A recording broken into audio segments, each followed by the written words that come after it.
Hello everyone, I am Luqman Hussain Ansari, an English language trainer and mentor. Today you are going to learn past perfect tense. So let's get started.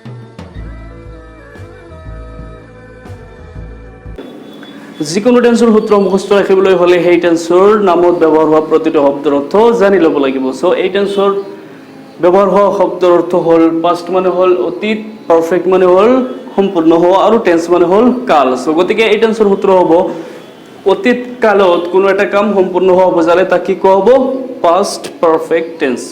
So এই টেন্সৰ symbol বা চিহ্ন হ'ল যে দুটা ঘটনাৰ ভিতৰত প্ৰথমে ঘটা ঘটনাটো পাষ্ট পাৰফেক্ট হ'ব। অৰ্থাৎ যেনে ধৰক মই ভাত খোৱাৰ পূৰ্বে তুমি আহিছিলা, তো ইয়াতে দুটা ঘটনা মানে দুটা কাম আছে। যেনে ধৰক মই ভাত খোৱা আৰু তুমি অহা, দুটা কাম।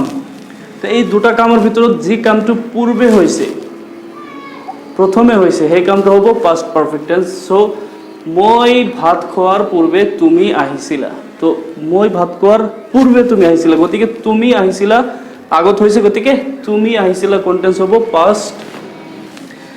সো এটো হল সিম্বল। এতিয়া অক্সিলারি কি হ'ব সাবজেক্টৰ পিছত হেড, তাৰ পিছত ভাৰ্বৰ থাৰ্ড ফৰ্ম। সো এক নম্বৰ হল যে পিছত ঘটা ঘটনাটো পাষ্ট ইনডিফিনিট টেন্স হ'ব। অৰ্থাৎ এই যে দুটা ঘটনাৰ ভিতৰত এই ঘটনাটো প্ৰথমে ঘটিছে, গতিকে এই টেন্সটো হ'ল পাষ্ট পাৰফেক্ট টেন্স আৰু এইটো হ'ব পাষ্ট ইনডিফিনিট টেন্স। আৰু নোট নম্বৰ 2 হ'ল যে দ্বিতীয় স্থানত থকা বাক্যৰ ইংৰাজী প্ৰথমত বনাব লাগিব আৰু প্ৰথমত থকা শব্দৰ বা বাক্যৰ ইংৰাজী দ্বিতীয় স্থানত লৈ যাব লাগিব। গতিকে তুমি আহিছিলা এইটো যেহেতু পাষ্ট পারফেক্ট টেন্স, গতিকে ইয়াৰ ইংৰাজী কেনেকৈ বনাম ইউ তাৰপিছত সাবজেক্টৰ পিছত হেড, ইউ হেড আৰু অহাৰ ইংৰাজী কাম কেম কাম। সো থাৰ্ড ফৰ্ম হল কাম, পূৰ্বে শব্দেৰ ইংৰেজি হল বিফোৰ। আৰ মই ভাত খোৱা এটো যেহেতু পাস্ট ইনডিফিনিট টেন্স, গতিকে কি হ'ব মই শব্দের ইংরেজি আই আৰু খোৱাৰ ইংৰেজি ইট এট ইটেন, ইয়াতে এট হ'ব তাৰ কাৰণ এটো পাস্ট ইনডিফিনিট টেন্স হ'ব।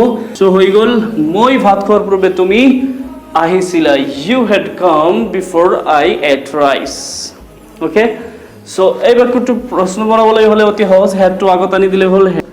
ডব্লিউএছ কুৱেশ্যন বনাবলৈ হ'লে ইয়াতে কিয় শব্দ আছে, কিয়ৰ শব্দৰ ইংৰাজীটো প্ৰথমত বনাব লাগিব, কিয়ৰ কাৰণে আহে হোৱাই আৰু ওপৰৰ বাক্যটো হুবহু আনি দিলেই হ'ল। নেগেটিভ বনোৱা অতি সহজ, ইয়াতে হেডৰ পিছত এটা নট লগাই দিলে হ'ল। সো গতিকে কি হ'ব ইউ হেড নট, শৰ্ট ব্যৱহাৰ কৰিলে হেডেন্ট, ইউ হেডেন্ট। সো এই বাক্যটোৰ যদি আমি ইয়েছ নো কুৱেশ্যন বনাব খুজোঁ তেতিয়াহ'লে এই হেডেন্ট গোটেইখিনিক আগত আনি দিলে হ'ল হেডেন্ট। সো হৈ গ'ল hadn't you come before I ate rice। ডব্লিউএছ বনাবলৈ হ'লে কিয় শব্দৰ ইংৰাজীটো প্ৰথমত বনাব লাগিব, কিয়ৰ ইংৰাজী কি why, তাৰপিছত ওপৰৰ বাক্যটো হুবহু আনি দিলে হয়। সো আমি আৰু এটা বাক্যৰ প্ৰেক্টিছ কৰিম, তুমি খোৱাৰ পিছত মই খাইছিলোঁ। সো এই বাক্যটোত আমি প্ৰথমত চাব লাগিব যে কোনটো কাম পূৰ্বে হৈছে, অৰ্থাৎ তুমি খোৱাৰ পিছত মই খাইছিলোঁ। তো এই বাক্যত তুমি খোৱাটো আগত হৈছে, তাৰ কাৰণ এই কামটো পিছত হৈছে। সো এই বাক্যটো হ'ব কি টেন্স ফার্স্ট পারফেক্ট টেন্স, আৰু এইটো যেহেতু পিছত হৈছে গতিকে এইটো হ'ব পাষ্ট ইনডিফিনিট টেন্স। ইংৰাজী বনোৱাৰ সময়ত এই বাক্যটোক আগত আনিব লাগিব, গতিকে মই খাইছিলোঁ এইটো যেহেতু পাষ্ট ইনডিফিনিট টেন্স, গতিকে মই শব্দৰ ইংৰাজী কি হ'ব আই আৰু খোৱাৰ ইংৰাজী এট, আই এট আৰু পিছত শব্দৰ কাৰণে আহিব আফটাৰ। যেহেতু এইটো পাষ্ট পাৰফেক্ট টেন্স, গতিকে পাষ্ট পাৰফেক্ট টেন্সৰ যি অক্সিলাৰি আছে সেই অনুপাতে কি হ'ব you had eaten. Okay, so আপোনালোকে চালে পাষ্ট পারফেক্ট টেন্স অতি সহজতে আমি শিকিলোঁ। যদি হয় ভিডিঅ'টো ভাল লাগিছে লাইক কৰক, আৰু যদি বেয়া লাগিছে ডিসলাইকৰ বটনটো আছেই। Thank U.